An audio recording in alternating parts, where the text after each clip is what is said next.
Who is Dr. Destroyo? Who is Dr. Destroyo? Who is Dr. Destroyo? Who is Dr. Destroyo? Who is Dr. Who is Dr. Destroyo? Who is Dr. Destroyo? Who is Dr. Destroyo? Who is Dr. Destroyo? I am Dr. Destroyo.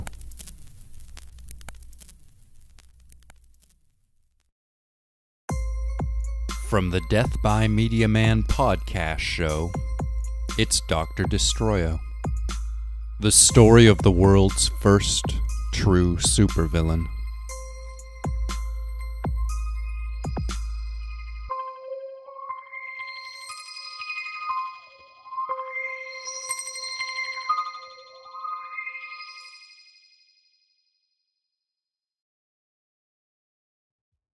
Prologue.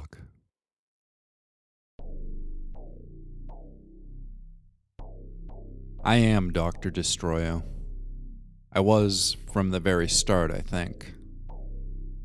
All the others, they were fakes. All those dead bodies, none of them were really me, and none of them were really the doctor. I set them up to take the fall for me, literally in some cases.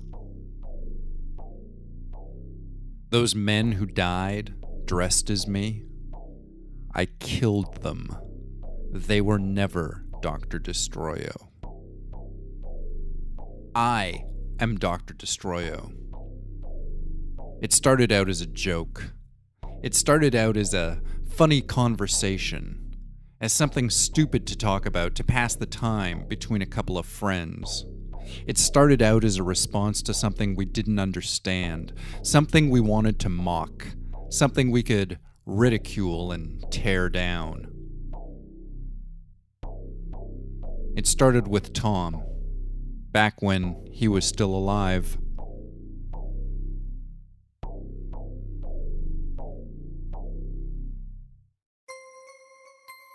Part 1. The Doctor. Chapter 1.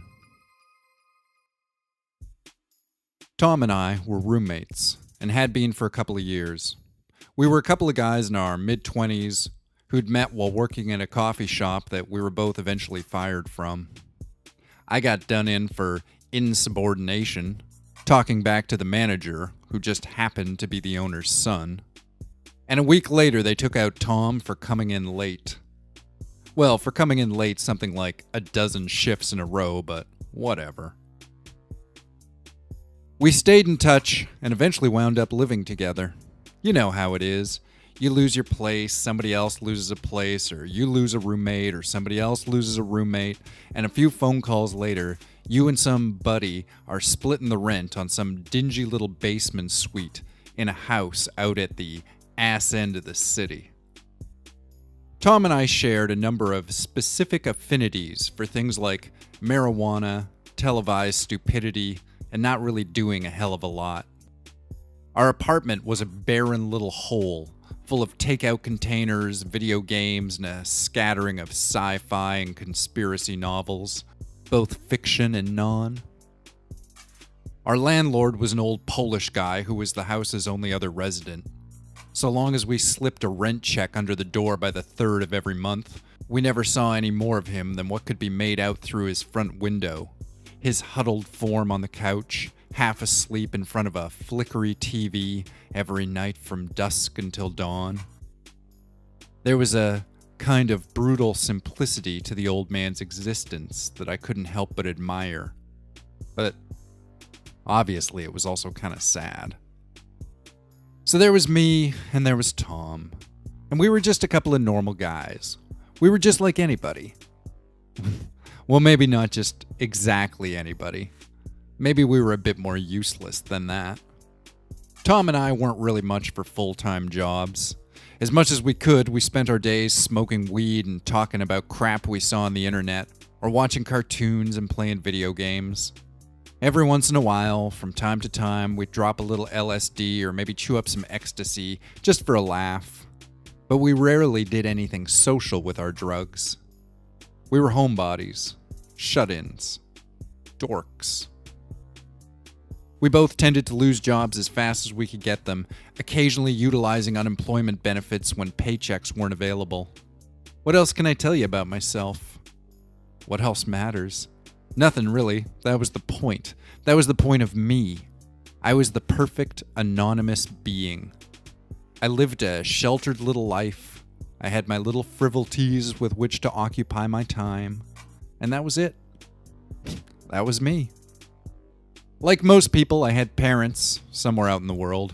Grown-up people with grown-up lives who seemed to think as little of me as I thought of them.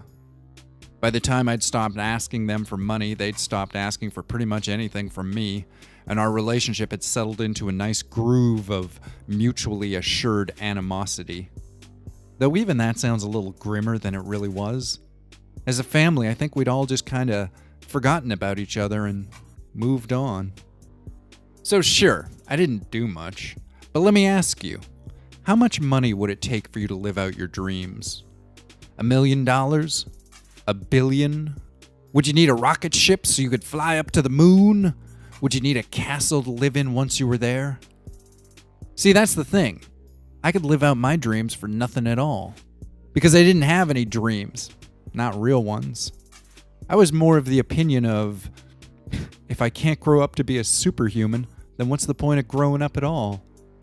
Yeah, when I was little, I thought you could grow up to save the world. I thought miracles of science happened to people every day. I thought the world was full of the potential for incredible things to transpire. But that was childhood. And once I learned that lightning and chemical spills don't really grant people amazing abilities, that there were no spaceships waiting in the sky, that my genes weren't really full of post-human possibilities, I became far less interested in joining up with the rest of the real world. I only really started to notice how much of a problem it was when I came to the end of high school and everybody started asking me what I wanted to do with my life. I knew what I wanted to do, but what I wanted to do was to not make a decision about what I wanted to do. Picking a choice, a direction, a future, it felt like giving up. Surrendering to mundanity.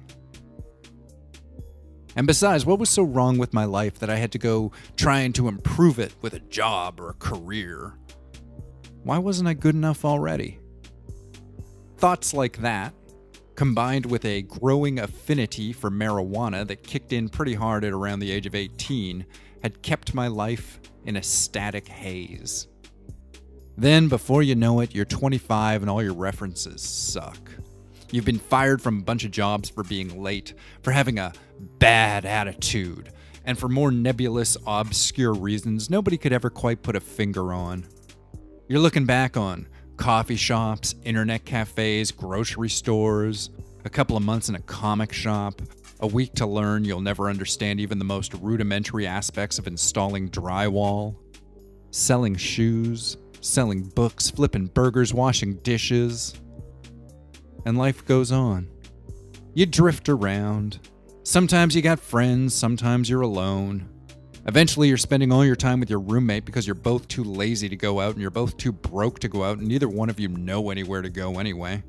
So you hang out together and you get high and you talk about how none of that real life stuff really matters because all those other people, the ones with goals and jobs and checking and savings accounts, they've all got the wrong idea. Doing stuff? That's for suckers who want to lie to themselves about the inevitable futility of existence.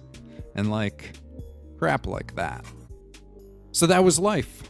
Tom and I, bouncing from one job to another, forever scrounging up just enough cash to buy just enough drugs to get just high enough to enjoy watching nothing on TV for hours on end. Reading dumb books and eating pizza by the slice.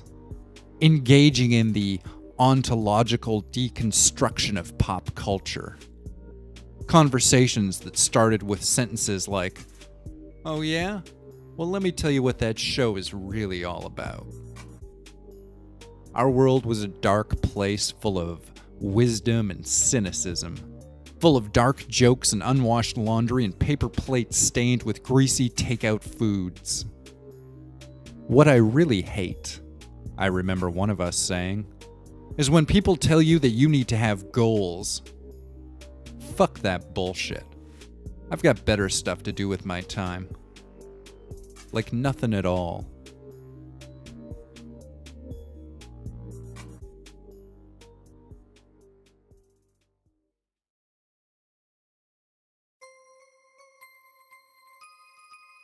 Chapter 2.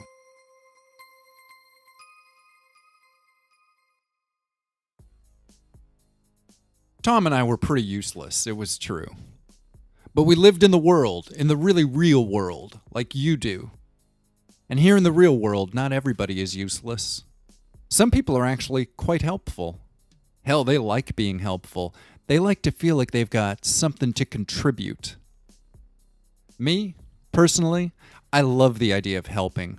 I'm just not crazy about the actual doing stuff part of it. I mean, sure, if I had $1 million, I'd probably pay some of it to have a helpful person handle the hopeless. If I had the resources, I'd encourage good behavior through my means, if not through my deeds. If I had the money, I could pay somebody else to do all the nice things I could ever think of to help society. There's a lot of ways you can contribute, if you want.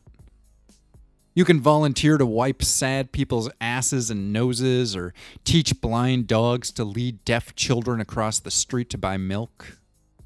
You can feed squirrels in the park, or you can feed homeless people in the park. You could leave change for people who want it and force change upon people who need it. Some people want to change the world. They want to wash dishes in soup kitchens or give out blankets to the cold and homeless. Some people want to make a difference and to try to make the world a better place. And then there was Mr. Scorpio. Mr. Scorpio was more than just some guy. He was a concept. He was a rogue idea that came to me one night on the news. He was a creature who appeared on the television screen late one evening and then continued to plague my mind thereafter, which I guess made him a truly viral concept. The man, the myth, the meme. A legend come to life. Basically, Mr. Scorpio was a guy. Some dork, some moron, some yahoo who went out at night in a costume so that he could fight crime. Yeah. Mr. Scorpio was what the media was referring to as a real-life superhero. He was a guy who had been inspired by comic books and movies to invent a superhero identity and costume and to go out fighting crime. It sounded crazy, but the really crazy thing was that he seemed almost sort of sane. I first heard about Mr. Scorpio on the local news after he'd stopped a mugging in a bad part of town on a Saturday night. "Hey," I said to Tom, pointing at the TV screen, "I know where that is. This is happening in our city." Staring at the street behind the masked man who was smiling into the camera, I did my best to identify the local landmarks I could make out in the background of the shot. That's just around Hastings and Clark, right? Which means we're maybe a 30-minute walk from some costumed crime fighter's patrol route. Something about the whole idea just kind of bugged me, for some reason that I couldn't quite identify. But once it was in my head, it stayed there, churning around like a goldfish that was growing too big for its bowl. Vigilantism, right in my own city, just down the block from my home. I don't know, this whole helping people thing sounds like a self-created delusion crafted to justify the wearing of such a stupid outfit, Tom told me. You think he really believes what he's saying, or that he's just having fun? The guy's gotta be mentally unbalanced, I remarked crudely. He thinks he can help people by running around in a mask in the worst part of town? He's totally just deluding himself so that he can have a justification to wear his silly little costume outside at night. Mr. Scorpio's costume was a mask and bodysuit, which seemed to be made of molded black rubber. You could tell that under the rubber he was a big, solid guy, maybe in his mid-20s, But beyond that, his getup did a pretty good job of obscuring his identity. The mask, or cowl, was smooth and fairly featureless, though there were little slits, like gills, over top of where his ears were, I guess for him to hear through. The torso had fake abdominal muscles sculpted into it, and a decal of Mr. Scorpion's logo, a big red something, was plastered across the center of the costume's breast.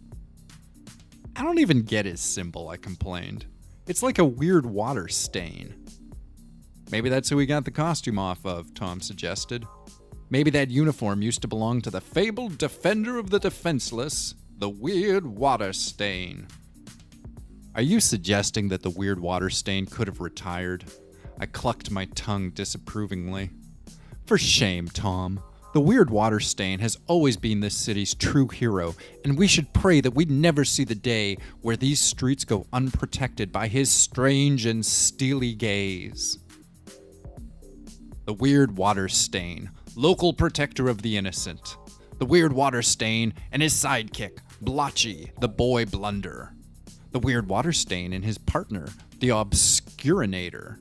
All members of the League of Poorly Defined Adventurers, or LOPDA, which we pronounced Lopta. Tom and I would make up crap like that all day. We'd invent false histories of the world and explain them at length to one another. We'd create satires of things that never existed. We crossbred alienation and drug use with the internet and local news and mutated them into strange monstrosities of conversations. Some ideas could stay with us for months, getting battered about the room like a little mouse being tortured by a couple of cats. Mr. Scorpio was one of those ideas.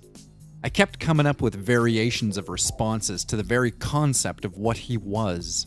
At first, I just wanted to meet him. I wanted to shake his hand and act like it was something special. I want to touch a superhero before they all learn to fly and move out of range, I said. I wanted Tom to get a photo of me, shaking the hero's hand. Something I could pin up on my wall. It'd be fun just to see him. And then maybe ridicule him, behind his back so he'd never know.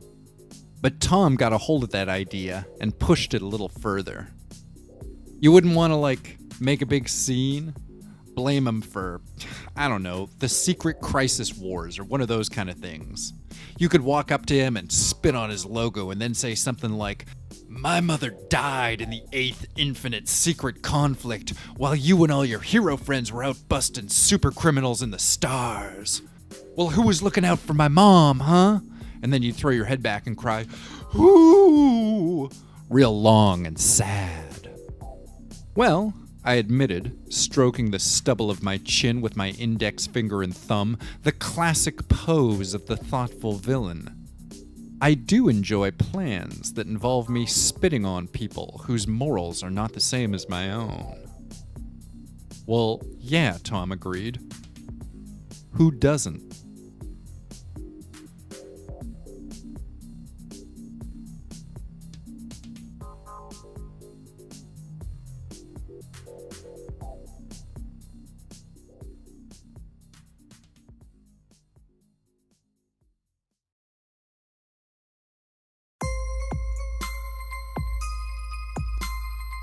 Dr. Destroyo is written and produced by Hank Pattison for the Death by Media Man podcast channel. You can subscribe to the Death by Media Man podcast on iTunes and SoundCloud. If you enjoyed this, please leave us a like or a comment and tell a friend. And if you'd like to support the Death by Media Man channel with your money, there's a link to our Patreon in the description of this program. Thanks so much for listening, and we'll see you in 2 weeks for the next installment of Dr. Destroyo.